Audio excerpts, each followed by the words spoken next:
I am Hinevo Pekaat, 31 years old from Divilacan, Isabela.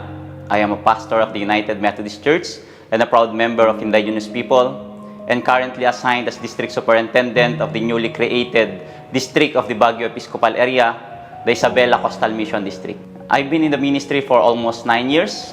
I entered as candidate last 2015. Same time, I enrolled in Union Theological Seminary for my Master of Divinity and graduated last 2019.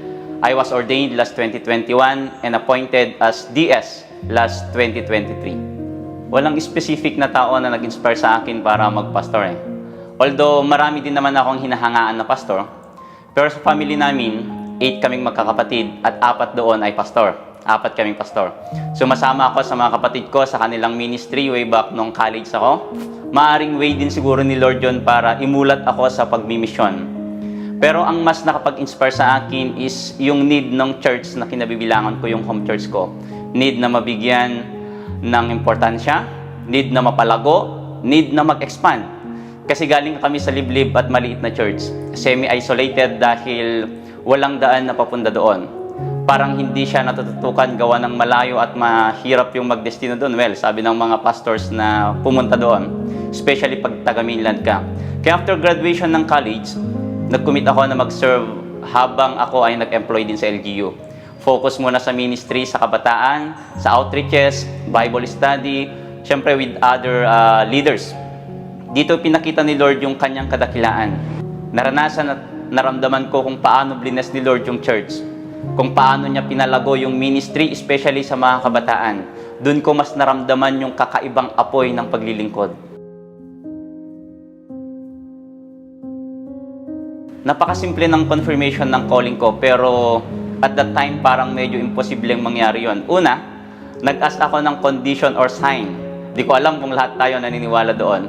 Pero yun talaga yung ginawa ko. That time, mag-exam ako ng civil service. Ang sabi ko, Lord, kung papasa ako, go! Papasok ako sa pagpapastor. Pero syempre, sigurista ako. Sabi ko, Lord, hindi lang isa. Dapat 2 kondisyon. Isang condition ko, sabi ko, kung aabot ang weekly fellowship namin ng youth, UMYF, kasi meron kaming every Friday fellowship, ng 100 na attendance. Sabi ko, it's a confirmation na talagang tinatawag mo ako, Lord, at ako ay magpapastor. Parang medyo malabo din mangyari yun kasi ang average attendance namin sa youth fellowship namin during that time is nasa 60 to 70. Ganun lang. Tapos, nung nagkaroon pa kami ng first ever Christmas Institute sa Coastal, hindi pa umabot yung 100 yung delegates, 3 churches yung nagsasama-sama. Yung sinasabi ko parang sa isang church lang, sa Divilacan yung MC lang. Pero after a few months, with our regular youth fellowship, Bible study, and other ministries, tapos one Friday, during our fellowship, lumapit sa akin yung isang kabataan at ang sabi niya, Kuya, 102 yung attendance natin ngayon. Tapos sabi ko, Lord, grabe, nagjo-joke ka ba? Pero in short, nangyari yung 2 sign na sinabi ko kay Lord. So ano pang gagawin ko? Minsan pa, sinuko ko yung buhay ko sa Panginoon. Sabi ko, Lord, sa iyo ang buhay ko, ikaw na po ang bahala sa akin. Kung papasok ako sa full-time ministry, ikaw na po ang mag-guide sa akin. I love and enjoyed serving in the church, pero ayaw ko talagang magpastor. Karamihan sa atin gano'n, gustong nagsaserve pero ayaw magpastor. Kaya nung una, medyo hesitant pa rin ako. Pero eventually, after months and years na nasa ministry ako, dun ko mas na-feel yung totoong joy and fulfillment sa pagsisilbi. Dun ko ako mas nag-grow bilang isang tao. Dun ko mas na-realize at nahanap yung purpose ko. Dun ko na-realize na ito yung kailangan kong gawin. At yung gusto kong ginagawa, like inspiring other people, giving messages, lectures, magsalita, gano'n, nagagawa ko sa loob ng church, nagagawa ko nung pumasok ako sa ministry. Sa pamamagitan nito, na-confirm yung calling at purpose ko. Most memorable, siguro itong latest na appointment ko. Hindi ko ina-expect ito. Akalain mo yung after kong umalis sa destino, sa Aurora during the time to pursue my desire to be a chaplain sa PNP, almost a year akong nawala sa church dahil sa processing ng aking application. Pero di ako nakuha sa application na yon.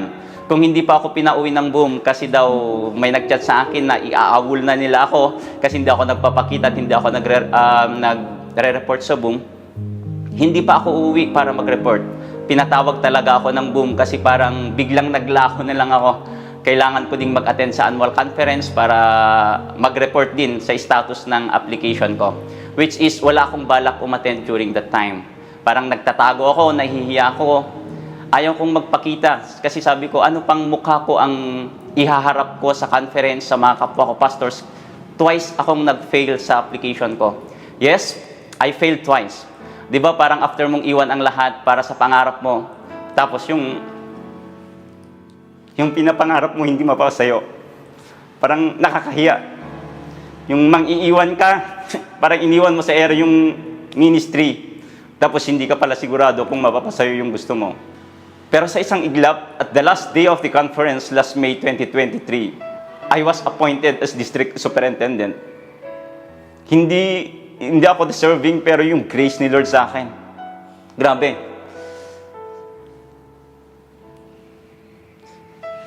Hindi ko alam, para sa buong Baguio Episcopal area, ako yung appointed na pinakabatang district superintendent sa newly created Isabela Coastal Mission District. Yes, I failed twice, but God redeemed me through this appointment.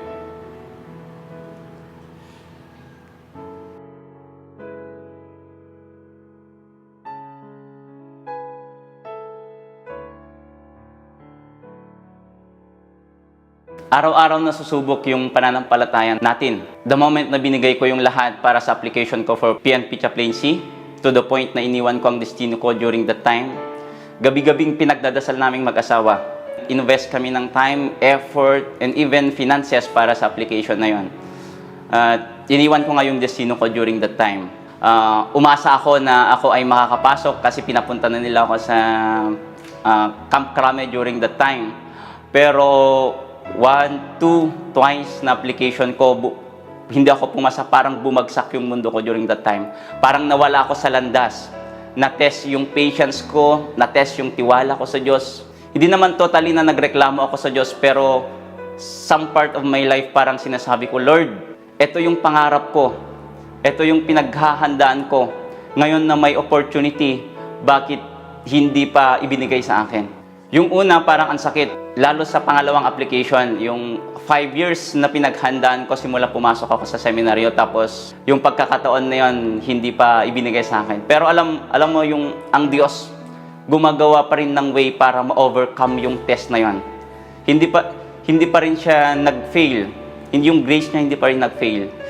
Siya pa rin yung kumilos para ma-overcome ko yung test na yun. Isinuko ko sa Diyos, isunuko ko lahat sa Kanya. Sabi ko, Lord, Ikaw na ang bahala, hindi ko na alam kung saan ako patungo. Kahit masakit, Lord, tatanggapin ko yung naging resulta. During the moment na ako ay nag-move on sa failure ko, umaasa pa rin ako na gagawa si Lord ng way para matanggap ako sa ina-applyan ko. Ngunit, God is really the God of surprises.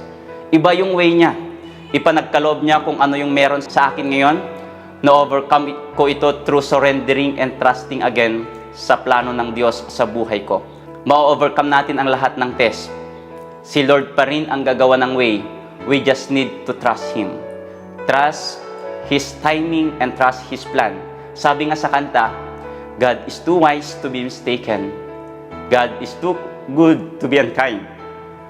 So when you don't understand, when you don't see His plan, when you can't trace His hands, trust His heart.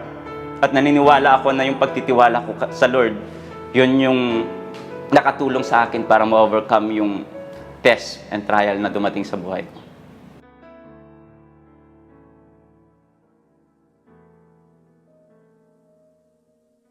Artista siguro. Hindi, joke lang. Kidding aside. Siguro working somewhere, especially sa government. Plano ko noon, after graduation talaga is mag-apply sa DILG para ma-employ sa DILG.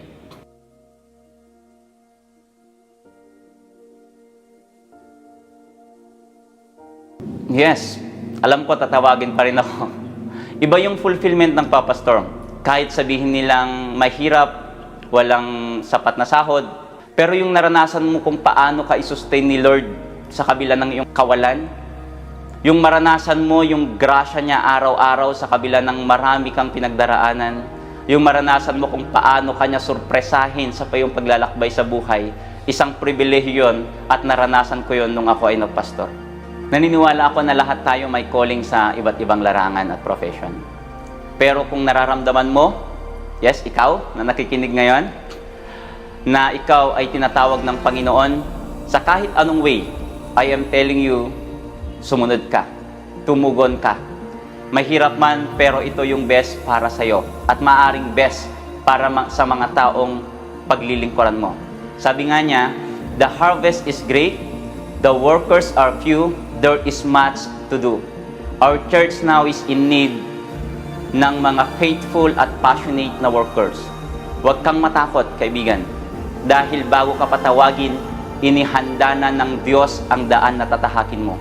Sumunod ka lang. Mas magaling siya kaysa sa atin. Mas matalino siya kaysa sa atin. At kung sumunod ka, maging tapat ka at isentro mo lang yung buhay mo sa Kanya at sa iyong ministeryo. Hindi natutulog ang Diyos. Nakikita niya ang iyong paglalakbay. And along the way, masusurpresa ka na lang kung ano yung gagawin at ginagawa ng Diyos sa buhay mo. Ma-amaze ka na lang at masasabi mo, Lord, grabe, iba ka. Gusto kong ipaalala sa inyo, hindi niya tayo iiwan at pababayaan. Remember, friends, that success is not how far have you gone in life. It's not how high is your education, how much money you have in the bank, but how you obey and how you live your purpose according to His will. I am Pastor Hinebu Pekaat, and a proud member of Indigenous People and a proud pastor.